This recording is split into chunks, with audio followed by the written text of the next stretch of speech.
Hey, it's your buddy Mike Messier, and I'm out here on the basketball court kind of mediating or just meditating on the things and trying to progress my own life. And I left my laptop at home today.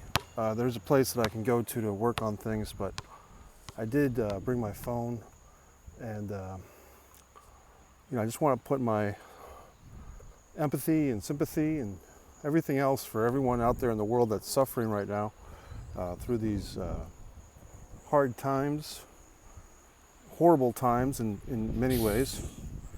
Our country is in crisis.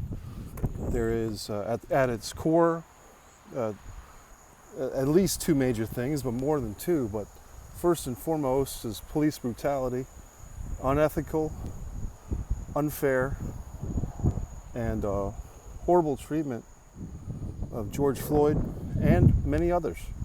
And perhaps it was the fact that this particular cell phone footage from a very brave American citizen, African American female citizen, I believe, who captured the video on her cell phone of this horrible murder in progress.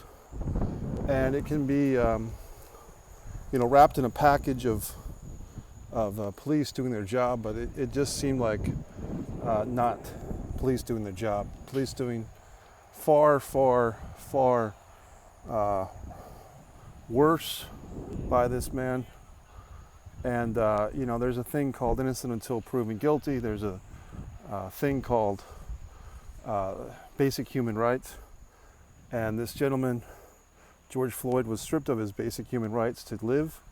And if there was a crime committed, which we don't even know if he did, he had a right to defend himself with the proper channels, so the court of law or whatever. So he was denied that right.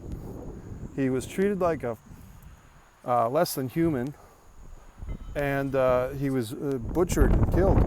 And the folks, I do not think that the people who were arguing with the police have gotten enough credit, but there was two voices at least. The woman videotaping with her phone and an African American male who stood by her and pleaded with the police officers, both the officer with his fucking knee on the guy's neck, that piece of garbage, and the officer who was kind of the go-between. The other officers, I guess there's two other ones, were standing on the sidelines helping to hold this guy down, hoping to hold George Floyd down. So for whatever reason, the other incidents, the other situations, maybe because they weren't captured on video, or if they were, not as dramatically. About 6 months ago in October, I was in Texas, and there was a situation, I don't even know how that one was resolved, of a woman, I believe, an African American woman, and her nephew playing video games in their own home. And the police got some type of neighborly call and ended up shooting with gunfire. And I believe they killed this poor lady, and her nephew was a witness to that. And that was about 6 months ago, October of 2019. I don't even know what happened in that case. So it's at times like this where, and yes, for those that are about to jump in and say, yeah, but does that justify these riots and the people that have been killed in these riots? Well, maybe it doesn't justify it, it explains it. When the core of our country is built on an imbalance that's been here since the get-go, and we're continuously selling or propagating this message of the American dream and the Statue of Liberty and all these things that I would like to believe in, and I do believe in them. But for many folks, that's a facade, that's a joke, that's a lie. And it's very, nothing that I can say is going to be any more relevant or well-spoken than Kareem Abdul-Jabbar or a Stephen A. Smith or whomever has taken this opportunity to speak on these things. But it's just another voice, even if 10 people watch this video or 100 people, just to say that I'm disgusted with those 4 officers. The ensuing riots and the people that were killed in those ensuing riots, and the property damage, all that is horrible as well. And it's a butterfly effect that these 4 police officers in Minnesota who went and did this action, it's a butterfly effect or a domino effect, perhaps, that all these horrible things have happened afterwards. And I even definitely feel for George Floyd and his family, but the teenager who was working at this convenience store, who apparently made the phone call and was hesitant to make a phone call about a $20 bill, but didn't know what else to do because he or she felt like they were doing their job to make the phone call to the police.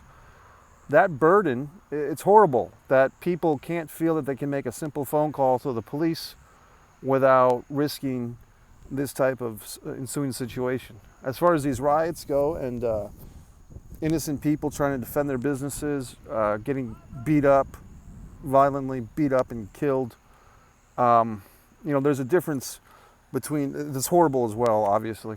There's a difference between a protester and a looter. There's a difference even between a rioter and a looter. Someone who's going outside just because they're jumping on the bandwagon and wants to get a free TV, versus people that really want to make positive change. Right here in my home city, apparently, there was some looting on, I think it was Saturday night, and one of the businesses that was looted and attacked was literally called the Five and Dime Theater, a very liberal, left-wing seeming theater company, who I can almost positively state that they would be on the side of the George Floyd situation, his side of the argument, in his honor. And their business was attacked and the window smashed and looted, because the looters, people that are looting, don't always think, who are they attacking? They're not, going after the police officers' homes, not that they should, or they're not going after the system, the man's homes, whatever that might mean. They're just going after anything. So obviously, it's a scary time.